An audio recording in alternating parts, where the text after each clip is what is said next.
Hello! Ang serbisyong analytical ay Online Guru Markets. Magsimula tayo sa ilang buod ng impormasyon tungkol sa kumpanya.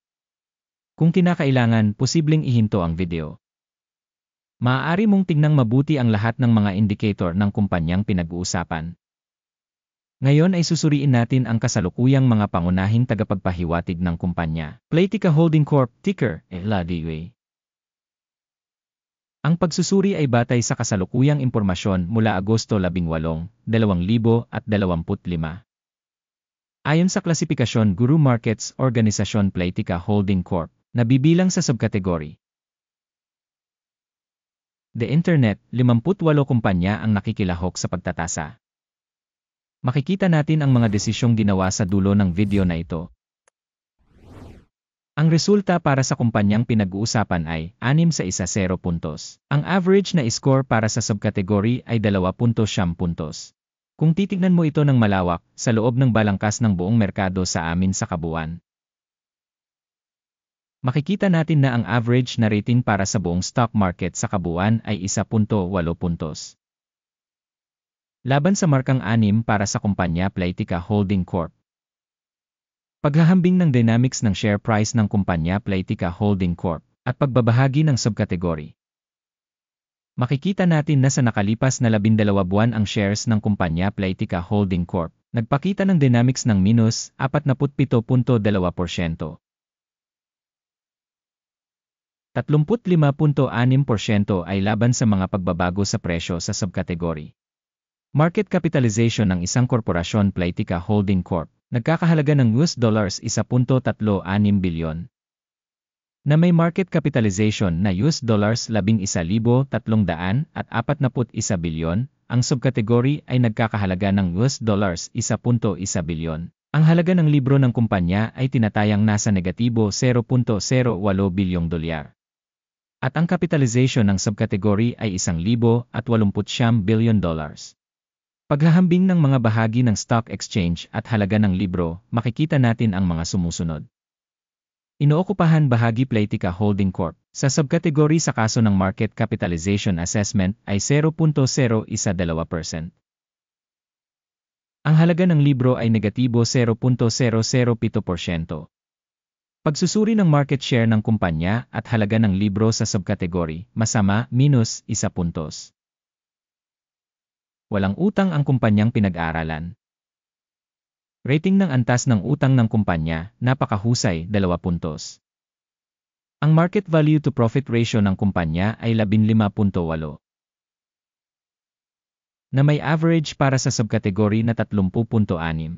Pagsusuri ng presyo ng stock sa ratio ng tubo ng kumpanya kumpara sa mga kumpanya sa subkategory, mabuti, 1 puntos. Ang tubo sa huling 12 buwan ay $86 milyon. Ang mga kita sa hinaharap para sa susunod na 12 buwan ay inaasahang magiging $229 milyon.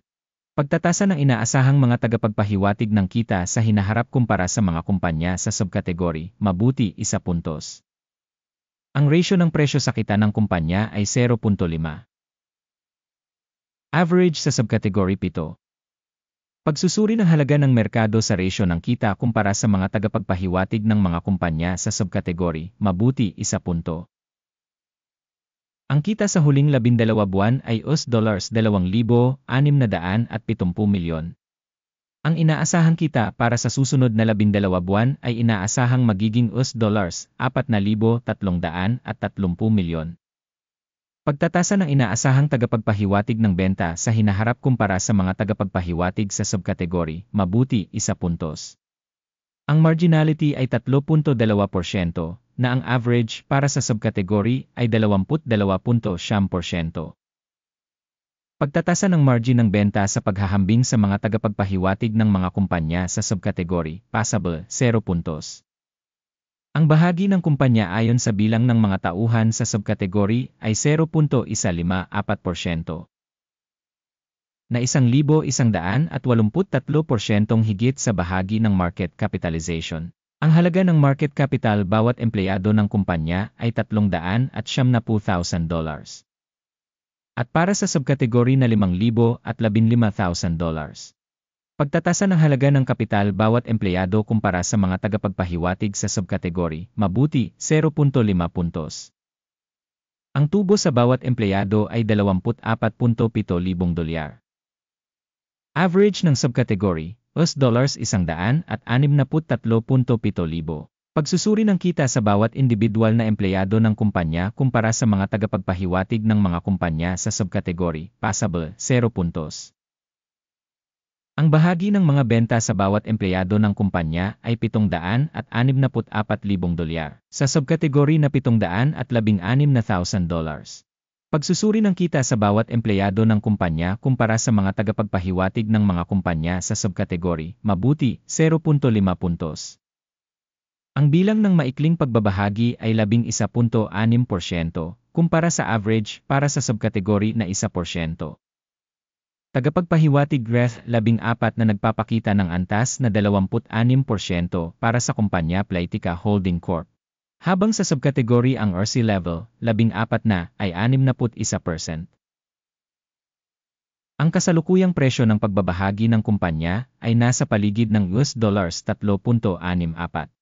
Ang target na presyo ng pinagkasunduan para sa mga pagbabahagi ng kumpanya ay humigit kumulang $6.41. Pumunta tayo sa talahanayan ng order. Ito ay magagamit mo, ang link dito ay nasa nakapin na komento. Ang talahanayan ng pagkakasunod-sunod ay naglalaman ng lahat ng mga desisyon na naunang ginawa ngayong season ng impormasyon sa pagsusuri ng stock at sistema ng Sangguniang Guru Markets. Libre at bukas ang akses sa talahanayan ng order, link sa nakapin na komento. Batay sa pagtatasa ng kumpanya Playtika Holding Corp. Sangguniang sistema ng pagtatasa Guru Markets, isang desisyon ang nagawa. Buksan ang kalakalan sa pagtaas sa isang presyo na $3.63 bawat bahagi. Ang order ay binuksan dahil sa ang katunayan na ang kumpanya ay may isang medyo magandang rating at paggalaw ng presyo. Ang pagtatasa ng kumpanya ay ginawa gamit ang pamantayan sa pagtatasa, ang index ng AKIM. Ang take profit ay nakatakda sa 4.36. Ang stop loss ay nakatakda sa 2.9. Sakaling hindi isinara ang order sa pamamagitan ng take profit o stop loss. Sa kasong ito, automatikong magsasara ang transaksyon kapag natapos ang exchange trading sa Setyembre 17, 2025 o sa huling araw ng kalakalan bago ang petsang iyon.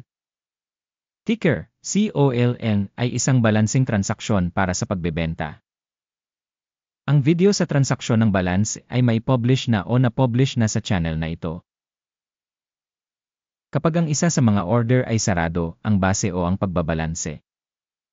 Isa pang order ay sarado sa aktwal na presyo. Salamat sa madla sa panonood ng video na ito at sa paggamit ng Help System Guru Markets.